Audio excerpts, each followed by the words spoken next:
Former President Donald Trump joined Dan Bongino on Saturday for an interview on Fox News. And there was one part, well, there's a lot of parts that actually raised some eyebrows, but here's one of them. Take a look. Well, first of all, could you imagine if I were president right now and we had this massive attack from the coronavirus? You know, now they like to call it, they have new names and they'll have other new names, but it's exactly what we had. We had the same thing. If that were me, they'd be saying, what a horrible thing, what a horrible job. I don't ever hear that, you know, and these are numbers in some cases that are equivalent to what it was, but we don't hear that. Oh, there's more. There's more. He then talks about the vaccines. He says, I think I have to be a big vaccine fan because I'm the one who got it done so quickly. We've got it in less than 9 months. It was supposed to take 5 years. They would have never gotten it done.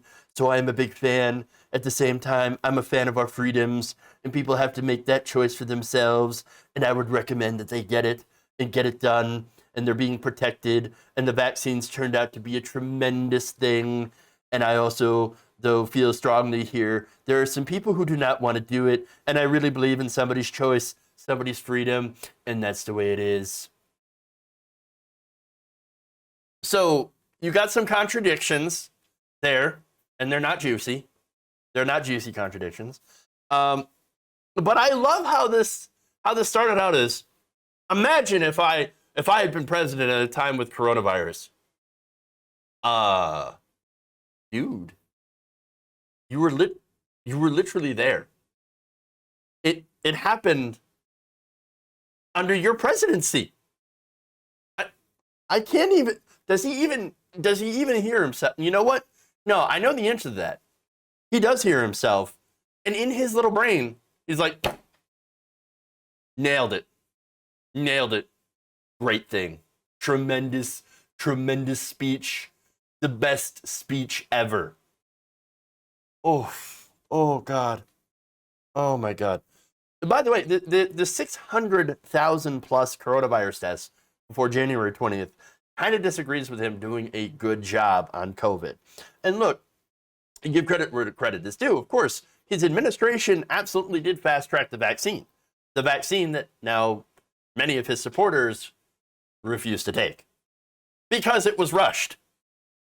Okay, but you can't take credit for then like, oh, yeah, Donald Trump, I can't believe that. Like, he did the fast track, Operation Warp Speed, best president ever. Hell no, I'm not taking the vaccine. It was too fast. It's not approved yet. Fuck off. What is wrong with you? Again, the only positive thing is, yes, the Trump administration did fast track the vaccine. And that's good. And the vaccine is incredibly effective and incredibly helpful. Now, the Trump administration didn't actually make the vaccine. That's not how that works. Big credit to the scientists and the people who took the money that the Trump administration had given them. They dumped tons and tons of money on this vaccine. But it allowed the researchers to be able to get this stuff done, get it turned together, and get it into a vaccine. Awesome. Now, again, that's a good thing to come out of the Trump administration when it comes to COVID. The rest is all overwhelmingly bad. The fact that the administration and the president himself spent months downplaying the virus, even though knowing the truth, they did not encourage shutdowns. We had like a half kind of mealy shutdown in some places, and other places are like, yeah, we're going to shut down for like a week, and then back at it. By the way, we couldn't really have a full shutdown because they weren't willing to pay people to stay home. And understand, like, if somebody's like, I am anti-shutdown, I get it, because the government is not exactly, they don't have a good track record of taking care of people if you have to have these shutdowns. If there's a mandated shutdown, of course you need to pay the people to stay home in order to mitigate the virus. We really didn't do a whole lot of that. Yes, there were some unemployment benefits. Not everybody was able to get the unemployment benefits. Obviously, not everybody was able to get the stimulus checks. And of course, the ones who did get it really wasn't all that much, really wasn't enough to be able to really pay people to stay home in the height of this pandemic. And so it was a disaster of government all around. And by the way, the Biden administration also massively failed. They promised $2,000 checks, and they got a $1,400 check.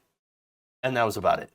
You even had a conservative Democrat, Tim Ryan, which is like, no, we should do $2,000 a month UBI until this is over. And so there it is.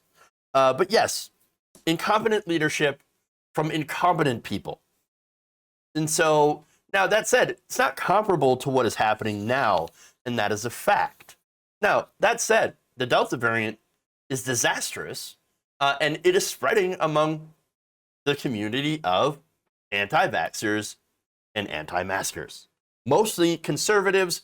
And that's, again, in places like Florida, headed by pro-Trump Republicans like Ron DeSantis, Louisiana, Alabama, Arkansas.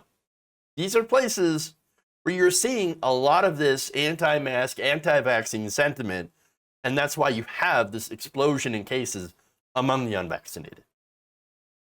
So, yeah, we don't have to imagine Trump and his reaction to the coronavirus. We lived through it, and it was an unmitigated disaster, and will have consequences for years to come.